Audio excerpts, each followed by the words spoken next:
Moving forward in the Sermon on the Mount, we come to one of Jesus' most challenging teachings. You have heard that it was said, eye for eye and tooth for tooth.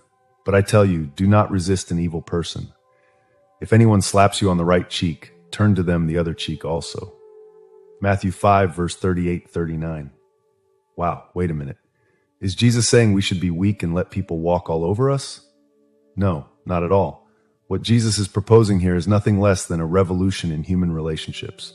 In that culture and ours, revenge was and is the norm. If someone wrongs you, it's expected that you will hit back. Eye for eye, tooth for tooth. But Jesus says, stop. There's a better way. Offering the other cheek doesn't mean being a doormat. It means refusing to retaliate. It means breaking the cycle of violence and revenge. It's a way of saying, your act of violence ends with me. I will not perpetuate it.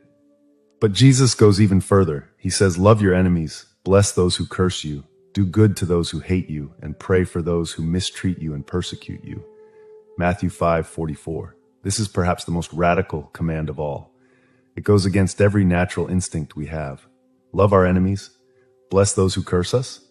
Is Jesus serious? Yes, he is. And he explains why we should do this, so that you may be children of your Father in heaven. He causes his sun to rise on the evil and the good, and sends rain on the righteous and the unrighteous. Matthew 5:45. Now let's delve into another fascinating section of the Sermon on the Mount. Jesus addresses something we all do: judge others. He says, do not judge, or you too will be judged. Matthew 7:1. At first glance, this may seem like an invitation to have no moral standards, but that's not what Jesus is saying at all. He is warning against hypocritical and arrogant judgment. Jesus illustrates this with a vivid image. Why do you look at the speck of sawdust in your brother's eye and pay no attention to the plank in your own eye? Matthew 7:3. Imagine for a moment someone with a huge log sticking out of their eye, leaning in to pick a tiny speck out of someone else's eye. It's absurd, right? And that's exactly the point. Jesus is using humor to make a powerful point. It's not about never seeing others' faults. It's about starting by examining our own hearts first. It's about approaching others with humility and compassion, not with a superior moral attitude. Jesus continues with one of his most well-known teachings. So in everything, do to others what you would have them do to you, for this sums up the law and the prophets. Matthew 7:12.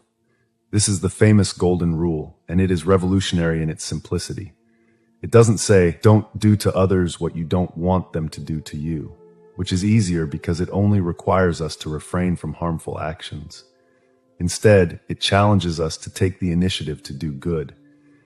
It's an invitation to active empathy, to put ourselves in the other person's shoes and ask, how would I like to be treated in this situation? And then act accordingly. Now let's move on to a section of the Sermon on the Mount that addresses a topic we all face: anxiety. Jesus says, therefore I tell you, do not worry about your life, what you will eat or drink, or about your body, what you will wear. Matthew 6:25. Before you think Jesus is promoting irresponsibility, let me explain. Jesus is not saying we shouldn't plan or work. He is addressing the paralyzing anxiety that can consume our lives. He uses beautiful examples from nature to illustrate his point. Look at the birds of the air. They do not sow or reap or store away in barns, and yet your heavenly Father feeds them. Are you not much more valuable than they? Matthew 6:26. Think about it for a moment. Have you ever seen a bird having a panic attack about where it will find its next meal? Of course not. They simply trust that there will be food and go in search of it. Jesus continues, and why do you worry about clothes? See how the flowers of the field grow. They do not labor or spin, yet I tell you that not even Solomon in all his splendor was dressed like one of these. Matthew 6:28-29. Again, Jesus is not promoting passivity. He is inviting us to trust in a loving Father who cares for us even more than for the birds and flowers. He is challenging our tendency to think that everything depends on us.